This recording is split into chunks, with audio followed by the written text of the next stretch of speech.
So today I wanted to talk about something that I think is really important, and I've not really seen anyone else in my position talk about this online, and that is how addictive it can be to get new pets. Now, there's the average person that just happens to have pets because it's the done thing to do, and then there's people like me, and probably you watching, that are obsessed with animals. We make it our entire personality, our entire lifestyle, which can be a blessing and a curse because usually it does mean we are doing it properly. We do our research, we put everything into it. We've got a huge amount of empathy for pets, but it can be a bit of a slippery slope. I think for any other special interest or hobby, say crochet for example, it's not really hurting anyone if you've got 100 different types of yarn sat on a shelf and you're buying a new shade every single week. But if that is replaced and that is a lizard, for example, that can quickly become unmanageable. I'm not going to use the word hoarding at all in this video because I do think it does get tossed around unnecessarily, especially in the pet community online. I don't think looking at a set number of pets is helpful to the conversation because somebody could have 100 pets and do everything perfectly every single day and be able to keep on top of that. Somebody else could have just 3 pets and they're neglected. So I don't think looking at a set number is necessarily useful to what I'm trying to say. The point that I'm trying to get across is that getting a new pet releases all of these good feelings and emotions.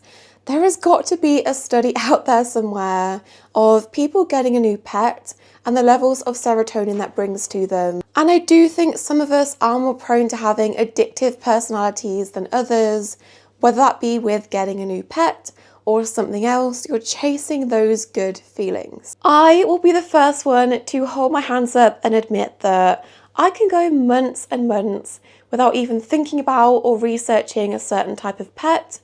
But as soon as I start to feel any type of sadness or bored or something bad happens that I want a distraction from, I am then on rehoming sites, looking at the animals or researching for a pet that I am never even going to own, just for something to do.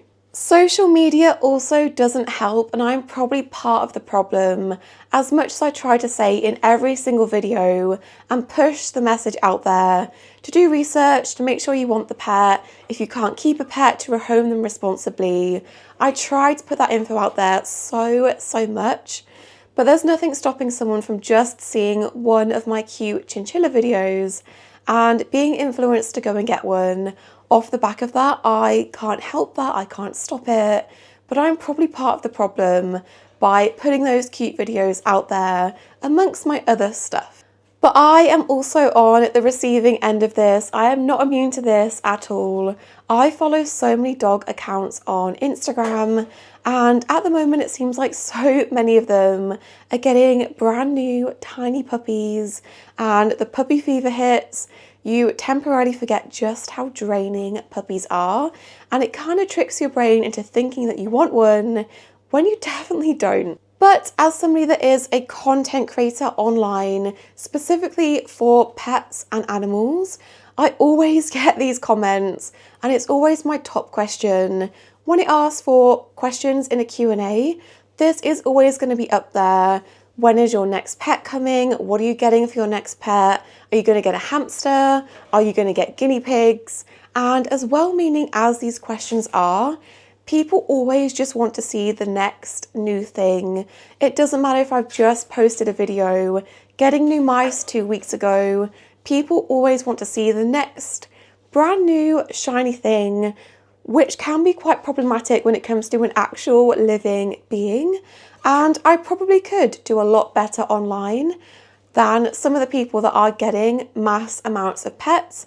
I've always tried to focus on just a couple of species, both for myself personally, whether I did content online or not, but also in my videos. And I'm well aware, I've always been aware from the start that maybe my videos could do better if I was bringing out new exciting things every single week, but it's just not sustainable. But there was a time back in around 2019 where this is what the YouTube algorithm thrived off of. If I was to post just a regular video back then, it would maybe hit around 10,000 views.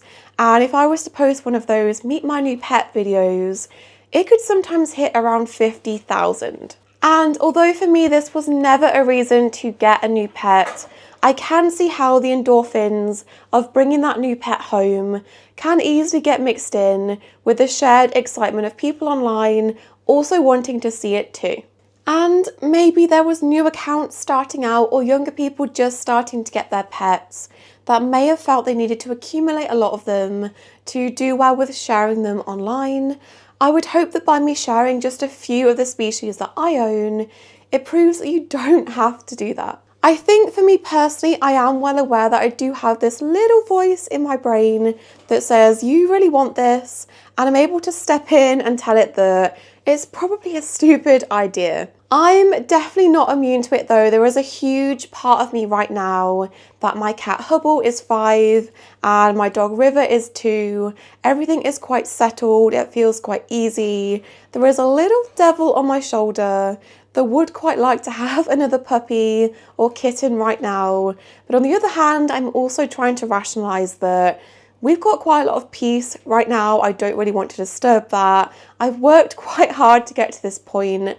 I'm not sure I want to ruin that by adding in another untrained baby into the mix while we're all kind of living in harmony at this point. So I'm not immune to it. I have been having those thoughts and I'm trying to repress them. I'm also someone that does tend to set a lot of mental goals for myself. So I will say you can get that thing that you want when you've got a bigger pet room, or you can get this pet that you want to get when you've moved out. Wait until then because it's just going to be even more hassle to have to move anyone else.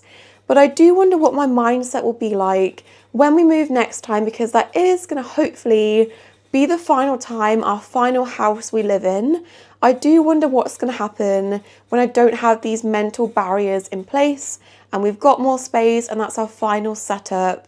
I do wonder how much self-reflection and self-restraint it's going to take not to fill that house with animals, because that's everything I've always dreamed of. I'm going to have to really try to reel myself in. I think for me, and this is just on a personal level, for me to get any new species right now, something would have to change.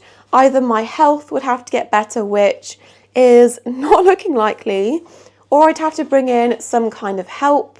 And right now I know what I can manage. I'm happy with the pets that I've got, but there is a tiny part of me that's sad and kind of apprehensive for the future, because I've always envisioned myself being surrounded by so many animals, and in the grand scheme of things I kind of am, but I always picture myself having this like grand farm life with all these animals, all these dogs running around, and my health kind of puts a restriction on that I never really saw coming.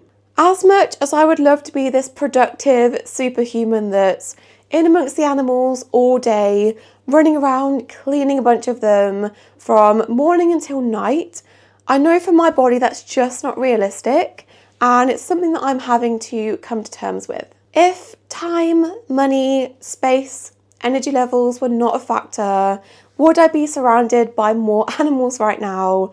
100%. I could sit here for hours and hours and talk about every single species that I would love to own. I do think something in me has maybe changed. Maybe it's since I turned 25 and my brain has apparently finished developing that I've just learned to become a lot more happy with what I've got. Maybe it's because I've become a lot more unwell than I was in my prime of pet keeping 3 years ago, that I'm now grateful that I don't have as many pets as I was planning on having at that point, and now having to deal with them all. I'm not sure. I do think overall, even when I was younger, I've been pretty smart about it. I'm not someone that impulse buys pets. I do spend so much time researching and mostly just worrying about whether it's the right decision or not. And I do get quite fixated on the researching and the planning and the buying everything part. I think I did well when I was 20 and we just moved into our first house.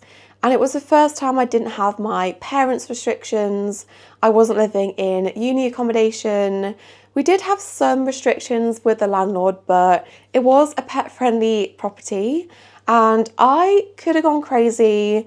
Believe me, I'd waited my entire life for this moment to just do whatever I wanted, get whatever I wanted. And I just kind of took a moment, thought about what I'd always wanted since I was very, very little. And that was two things really, my leopard gecko and a ginger kitten. As I mentioned, there was a time around 3 years ago where I was doing better, health-wise, YouTube-wise, income-wise.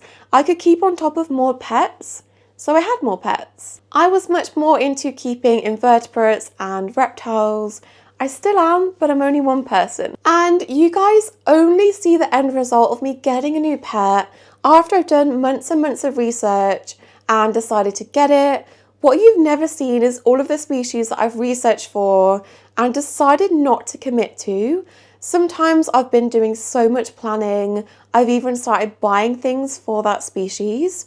On a rare occasion, I've also been in the process of arranging to buy or adopt a certain animal, and then I've just really sat on the thought and decided actually that is not the pet or the species for me and backed out of it actually. And this video is all about me just being completely honest about this topic. I'll be straight up and admit that there was a time where I had my big reptile rack and I had an empty enclosure, an empty exoterra that only fit a certain space on that rack. That was pretty much the only space I had left in this pet room, and I was actively looking for a species that could fit in that size exoterra rather than getting a pet that I actually wanted and making it work for that pet instead. So I was looking at smaller species of geckos. I came pretty close to getting a species of gecko called a barking gecko. I also really wanted to make that enclosure work for frogs. I went and bought live plants, which died because I didn't end up doing anything with them.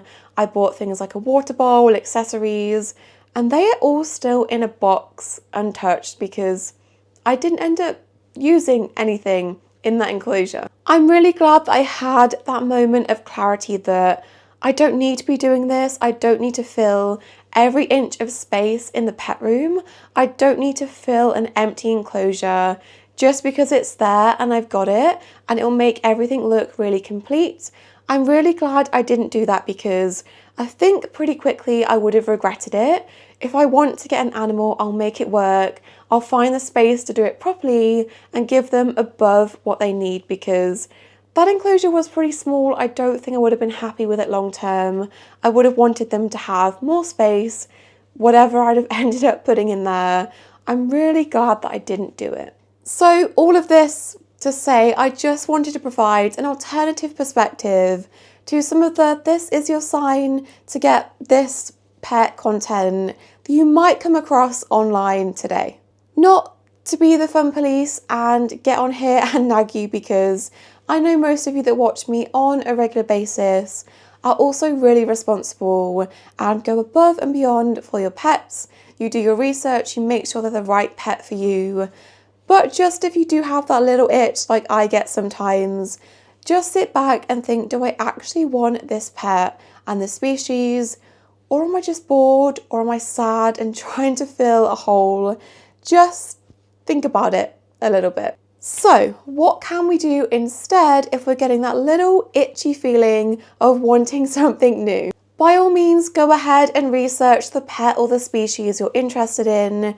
Put that excitement into something positive and then put it aside for a couple of weeks. If you find that you don't really come back to it, then you probably didn't really want that pet to begin with. But if you do decide after a couple of weeks, yep, I'm still really, really interested in this pet, then you've got all that research ready to go. Also, just go and do something nice with your current pet. If you're wanting to get a new puppy, for example, is there a reason for this that your current dog can't meet? Could you work more on training the current dog you've got and going and doing a new activity with them rather than starting brand new with a blank slate? If you own rodents and you're thinking of getting mice, but you already have something like a hamster at home, is there anything you can do to upgrade that hamster, upgrade its enclosure, upgrade its enrichment? Make sure that hamster is in the best setup possible before bringing anything else home that's going to take up more space. Also, go and buy things for your current pets. Those small little doses of serotonin that come from retail therapy.